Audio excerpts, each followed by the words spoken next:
Today is the day, folks, the New Hampshire primary, and word is we will actually even get results. Yeah, we're going to see about that. Today we have Democratic strategist Andrew Feldman and Inez Stepman, senior policy analyst at the Independent Women's Forum. Two great friends of the show. Great to see you guys. Good to be here. All right, let's go. New Hampshire tonight. Predictions on the table, Andrew. Where we go? Let's throw the Real Clear Politics average up, and it can help you out. My first two are they're not going to surprise anyone. I say Bernie and Pete are locked in at 1-2. The question is, can Klobuchar pull off number 3? I think that would be a huge surge to her campaign. And does Warren actually finish ahead of Biden? If Warren finishes ahead of Biden, I think she lives another day. Yeah, that's possible. So? What do you? What do you think, Inez? I'm not so sure. I mean, don't disagree with the order you just laid out. That's obviously what the polls are showing. But definitely, this is. I mean, if Joe Biden comes in 5th here, I think this has to be basically South Carolina last stand. I mean, the whole, Jeb Bush stuff. He looks a lot less Jeb like Bush Romney. You and I kept saying he looks like Romney in 2012. Now he looks like Jeb Bush in 2016. He looks like the candidate who everybody thought was the front runner because he was expected, and he's totally collapsed. Jeb at least had money. I know. This is what we were just talking about. Andrew, Elizabeth Warren, 4th place in New Hampshire. This was supposed to be a perfect place for her. Upper middle class white liberals there. And New Hampshire, you take the bounce, ride it into Nevada, South Carolina. Neighboring state, She's got 1,000 unionized staff. She's burning cash like crazy, and it's not going to start coming in after a 3rd place finish, 4th place finish. I mean, how long is it sustainable? Let's be honest. I'm not sure that New Hampshire I would clarify as upper middle class. Well, they have a lot liberals. of upper middle class voters, potentially. Right. But I mean, again, in that southern top part, maybe. But I do think, look, I do think she's going to perform okay tonight. But I think that she's waiting for these more diverse states. I think that's going to be part of her. Very diverse. Look, I'm struggling a bit on her path, to be honest with you. But I think, look, she's saying, her campaign is saying that they're raising more money than they have online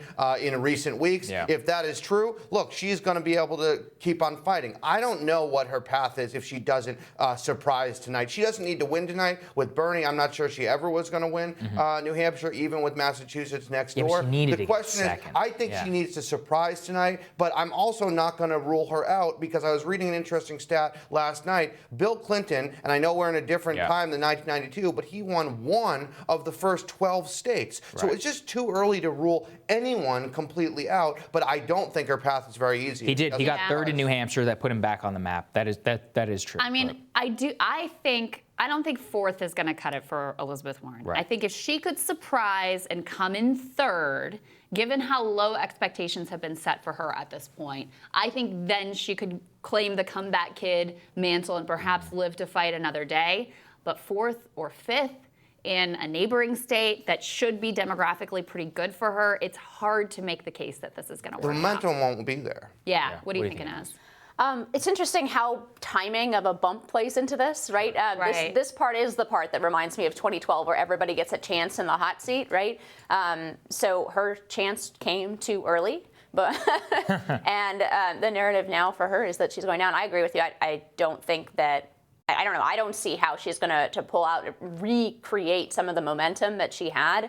And that's because the attacks on her when she was in the hot seat really did land. And actually, that's what I expect, although, who knows what to expect. I'm not great at predicting these things. But, Mayor Pete hasn't really had his chance in the hot seat. So he's either, in the lead or in 2nd place in these primaries. He's having his bump at the right time. He also hasn't really taken his turn at getting sort of destroyed by the other candidates. Well, the media loves this guy. That's the real issue. Well, the media loved Elizabeth Warren more, if possible. I think she hurt herself personally more than anyone hurt her. But let's talk a little bit about Amy Klobuchar, because she is the buzzy candidate of the moment. It looks, according to the tracking polls, that she blunted Pete's momentum, that she landed some hits on him. He also, I thought, handled very poorly a question about his record in South Bend that didn't come off looking great. She seems to be surging.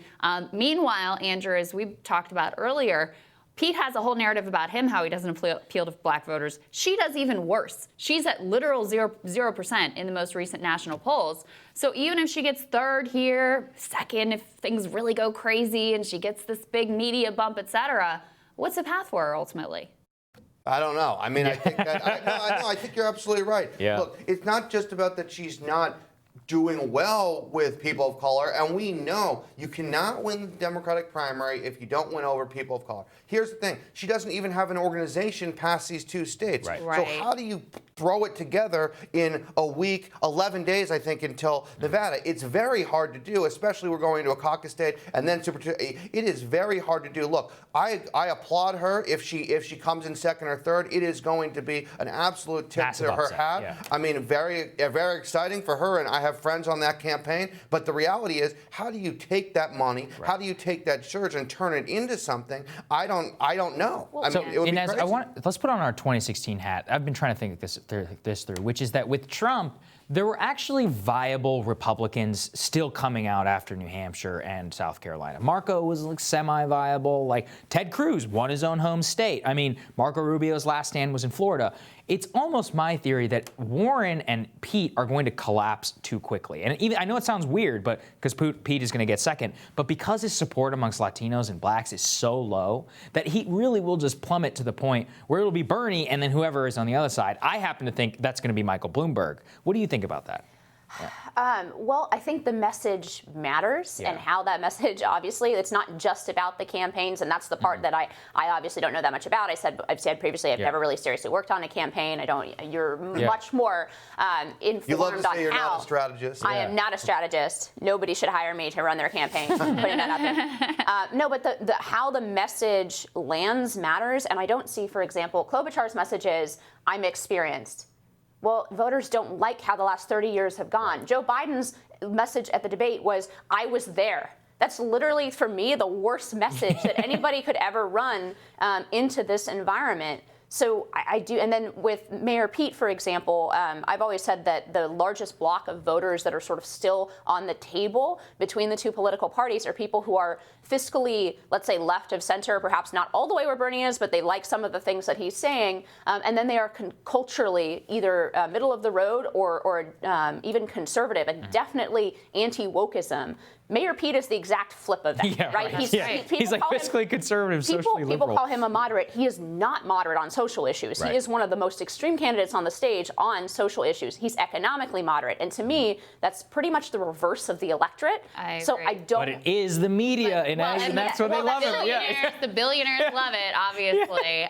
Andrew, I also want to ask about, you've got two other anti-establishment candidates who made a big play in New Hampshire, Tulsi Gabbard and Andrew Yang. I think it's pretty clear Andrew Yang underperformed what he wanted to do in Iowa, but they've put a lot of resources here as well. What do you think they'll be able to pull off tonight?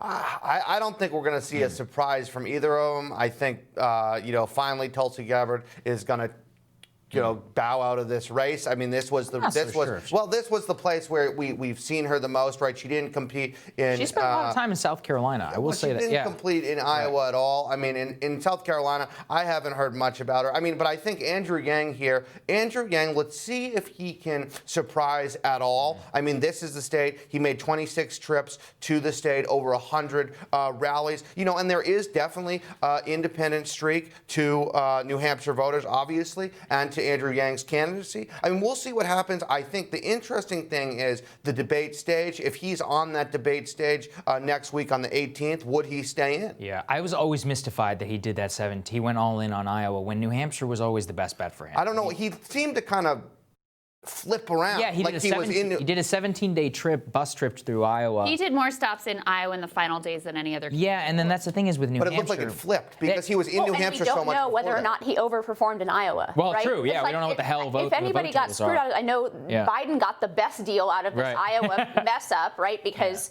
he didn't have all the headlines should have said Joe Biden collapses in Iowa. Instead, it said we don't know what happened in Iowa. I think the voters noticed anyway. That's true. Like from the polling. He fell 22 points amongst black voters. In big block letters on every. If we see that in New paper. Hampshire, 5th tonight, dunzo. But I do think Andrew Yang is the second most screwed by Iowa because he did put in all this effort and he could have overperformed. We have no idea. We don't know. I mean, I wouldn't be surprised if he overperformed his polls massively in New Hampshire, just because they have that. He's got the most amount of crossover support with Trump voters. Him and Tulsi Gabbard. Is it 3.7%? 3.7%. I could see him at like a 7% of the vote there. Absolutely. Yeah, I don't think that's too much of a stretch. Who does he take votes from? That's the question, because it could pull someone down. You know, he's got so many new people in the process. Right. 40% of his people are not going to vote for anybody else because they're brand new to the political process. We've met some of them. They're not people who are traditionally involved, so he still deserves a lot of commendation for that. All right, Indeed. we're going to take a quick break. We'll be back right after this.